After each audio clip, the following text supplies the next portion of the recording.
একটা সময় আমার এই বিছানাটা একদম পরিপাটি থাকতো। বিছানা একটু কোঁচকানো যেত না। ঘুম থেকে উঠেই সঙ্গে সঙ্গে বিছানা তুলে নিতাম।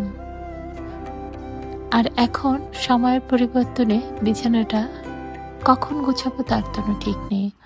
কোনোদিন সকালবেলাও গুছিয়ে ফেলছি, কোনোদিন দুপুরে, আবার কোনোদিন দুপুর গড়িয়ে সন্ধ্যা হয়ে যাচ্ছে। এখন আর মাথা গরম হয় না। এখন মাথা অনেক ঠান্ডা হয়ে গেছে, নিজেকে সময়ের সাথে বুঝিয়ে নিয়েছি। আসলে সময়ের ব্যবধানে মানুষের অনেক পরিবর্তন হয়। সেই চট করে রাগটা এখন আর আসে না। এটা না আসার কারণ হচ্ছে মাতৃত্ব। মায়েরা আসলে সবকিছুই করতে পারে, সবকিছুই মানিয়ে নেয় তাদের সন্তানের জন্য। এখন সবসময় চিন্তা করি বিছানাটা পরে গোছানো যাবে, এই কাজটা রেখে দিই, পরে করা যাবে। আগে ওদের কাজগুলো করে দিই।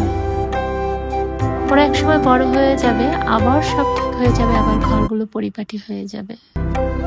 আজকে দুপুরে রান্না করে নিয়েছিলাম শুধু কাঁচকলা সিদ্ধ আর চিংড়ি মাছের বড়া।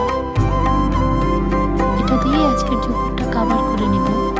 একটা সময় হয়তো প্লেট ভর্তি খাবার খেতে পারবো আবার রান্না করে, কিন্তু ওরা তো বড় হয়ে যাবে।